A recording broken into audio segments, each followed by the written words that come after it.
is a public affairs presentation of NBC4. Positively Black. At first glance, these children in Brooklyn look no different than any other teenagers relaxing after a day of school. But where they relax is so far away from the quiet, tree-lined streets of other neighborhoods. Their reality is different than many New Yorkers as they survive the grit of life, too frequently landing front row seats to crime and the work of law enforcement. But a 15-year-old program called the All-Stars Talent Show Network has shed some light on these youngsters who for too long have been cloaked in darkness. It's a program centered around performance where children of all ages can express themselves, gain confidence, and become empowered to try something different and free themselves from the throes of violence. This program started back in 1983 in the basement of a church in the South Bronx.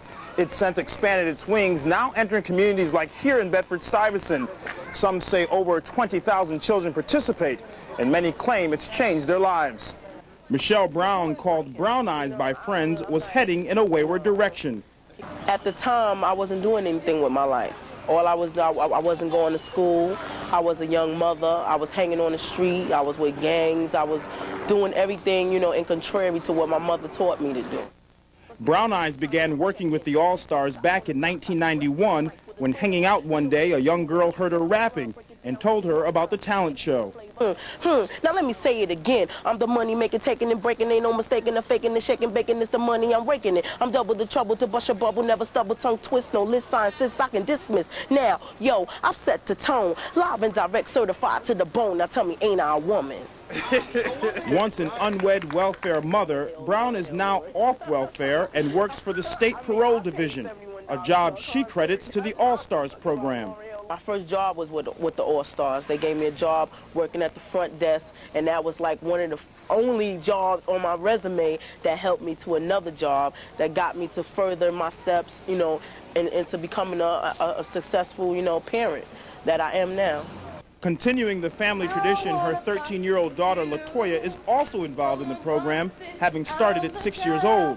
She now sings in her own group. Talk to me, yeah. 'Cause boy, I am blocking you out. I used to go to my mother's shows and see her on stage, and at first I was scared to be on stage, but then I looked and I said, I'm gonna try, and once I got the feel of the stage, I just loved it. It was so exciting. And that's the philosophy that's at the core of this program, performance opening the door to human development. It's also about philanthropy, where volunteers cold call people for donations. But the bulk of the money is made during the annual gala dinner, where mostly businesses from the financial and fashion worlds purchase tables.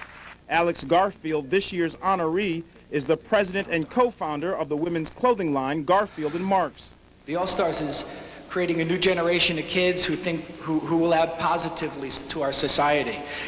Garfield's support over the years engineered the most monies ever raised for the All-Stars, over $1 million in a single night.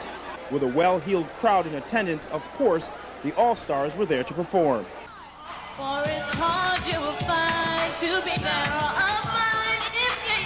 At 11 years old, Vincent Harris, called RaRa by friends, has been involved with the All-Stars since he was 8.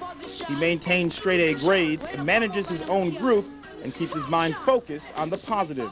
Just like keeping me busy, taking me like not on the streets with those other little boys throwing bottles and throwing rocks and stuff, so just keep me off the streets. If there's one thing you could wish for your community, what would you wish for it to happen? To get everybody off the streets and get a job and set an example for the little kids, and not the little kids setting an example for the big people. It's often said from the mouth of a baby comes the truth. What a sad reflection of society that a wish of an 11-year-old speaks to the ills that afflict us. I'm Dr. Ian Smith for Positively Black.